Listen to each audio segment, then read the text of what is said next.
It's your girl Ebonne. Say yeah. Holyfield. It's your girl Ebonne. Say yeah. Holyfield. She's the real deal. She got style, material. She's beautiful. She's positive. She's a boss.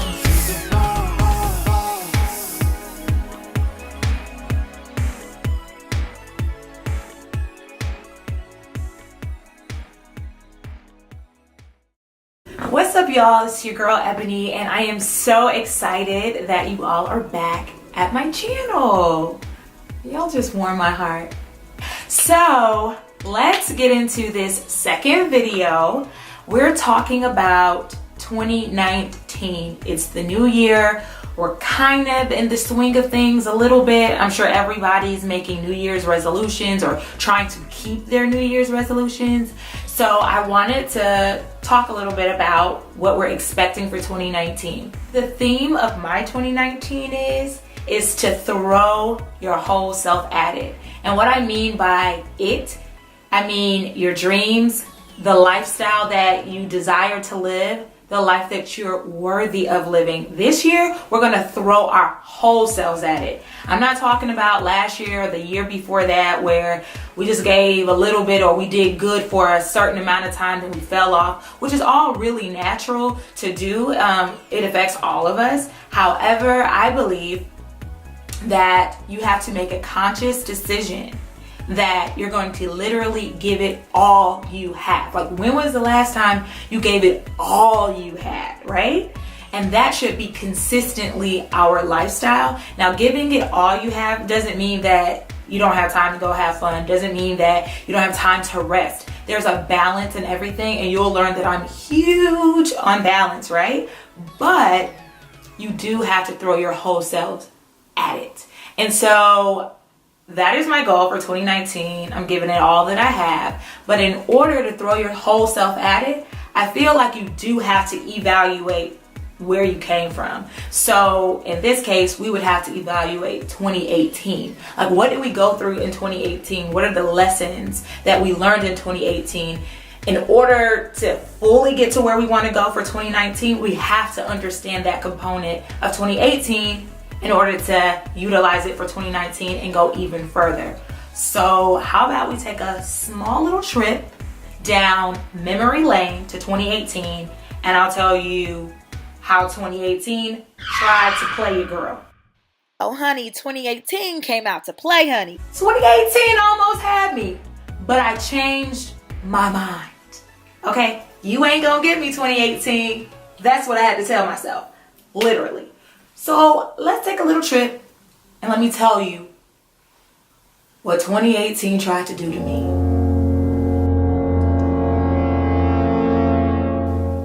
So when I say that 2018 tried it, I'm saying that I had a lack of money. I was broke, okay? I was having to borrow money from people. I was just at a place where I could not go anywhere because, of course, that requires money. And I was just at the end of my rope and just forced to be still. That's number one, what was going on in 2018.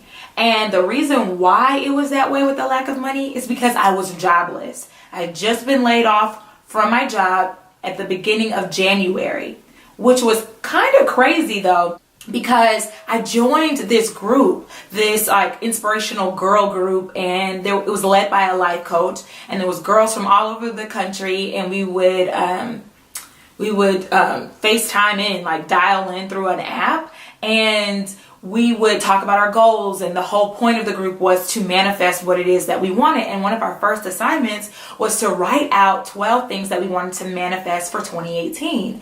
And so, of course, I did it, and I'm a very intentional person, so I knew what my goals were, and I wrote it out. I made it plain, and one of those goals was that I wanted to be in a job that I was fulfilled in, and that was in alignment with my talents and my skill sets, and something that would propel me into my future endeavors.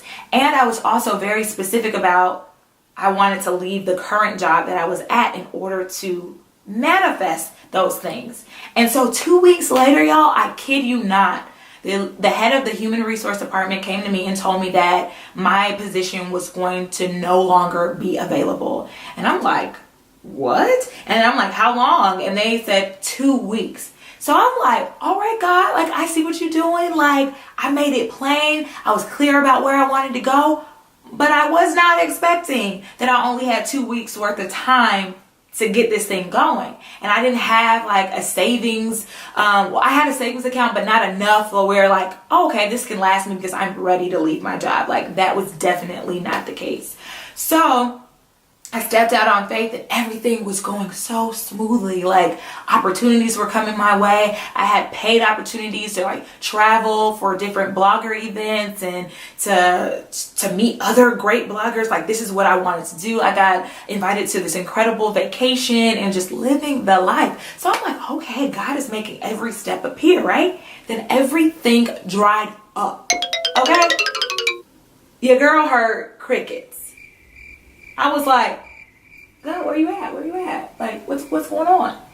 So that's where the true challenges and struggles for 2018 came from me.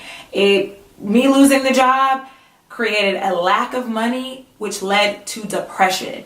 I have experienced depression for a few years now, and I would love to do a video about that to let you know like what I've discovered about myself through depression and how I'm constantly healing depression.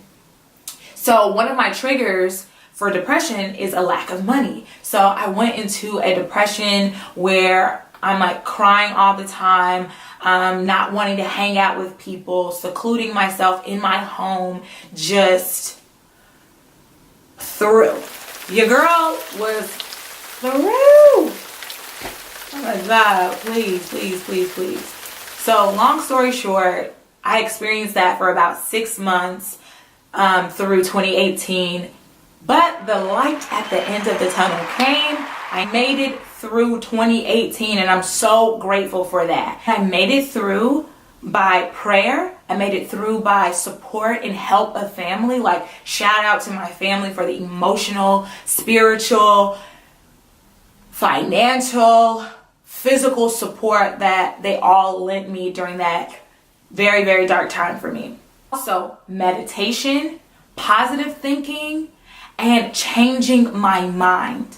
Changing my mindset is what really took me to the next level. And a huge part of me changing my mindset was affirmations. Affirmations just aided in me leveling up. I literally had to tell myself every single day how worthy I was, how success seeks me out, how I'm happy and joy-filled, how everything is working out for my good, how nothing that is of high vibration and that is positive and that is abundant can ever miss me. I had to tell myself that I was living an exciting life, an abundant life, in the midst of nothing popping off for me in that current moment. And when I say that I was saying those things, I was speaking those things, I was feeling those things. Feeling is a key factor in manifesting what it is that you want through affirmations. And so what I did, I had sticky notes and I put them all over my apartment. Like, I have some up all in my room right now, and it's all from that time. I just left them up. I have them like on my my refrigerator. It's on my microwave. It's on the door in the front leading out of my apartment. It's on the window. Some of them say, God has my back. I am rich. I am wealthy. I am healthy. All things are working out for me. My angels are always assisting me. It's everywhere. I have to constantly remind myself of what the situation is. If you're like a queen or if you're a king, like, imagine if you were, which we all are, but I'm just saying, like, in the physical sense, like if we were actually a king or queen and you left your kingdom and you were living as a homeless person and somebody saw you out on the streets and you're dirty and you're filthy and you're broke and you smell bad and all that stuff.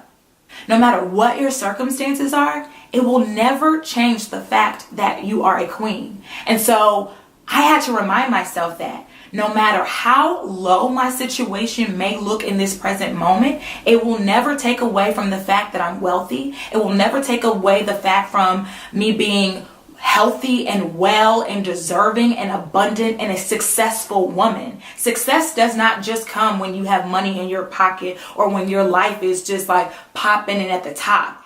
You were already successful. You were already popping. You were already wealthy. You were already healthy. You were already well, even when the circumstances weren't looking that way. So you have to remind yourself of that. And that's what really propelled me and pushed me through 2018. And by no means do I define success by money or just wealth. It is whatever it is that you desire success to be.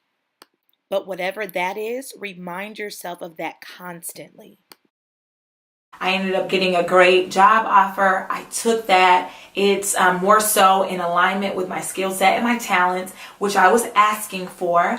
And I'm just navigating my way through that right now. And I know that bigger and better things are going to come from it. However, I would not be able to fully throw myself into 2019 and to really elevate if I did not recognize all of these lessons and these experiences, though tough and very challenging. If I was not able to recognize those things, I genuinely don't think that I would have manifested the job that I'm in right now. And I don't think that I would be in a position to fully throw myself at all of the goals and the desires that I have for 2019. All right, so that's enough of memory lane. I will let you know more about that another time. So let's get into what we're planning to do for 2019. Okay, so now that we have our lessons learned, I want you to evaluate what happened to you in 2018, the lessons that you learned, and let's take all of that as fuel and as a foundation to propel us further into 2019. So here are a few tools that I plan on using to throw myself all the way into 2019. Like, I'm throwing everything, child. Throwing it, right? We're going in 2019 playing to win, and we're going to get everything that we desire. Guys, this video is super good, but it's also getting super long. So I'm going to have to make it a part 2. Stay tuned for part 2 of how 2018 tried to play me, and I'll be sure to give you every tip and tool on how I plan on manifesting big in 2019. See you then.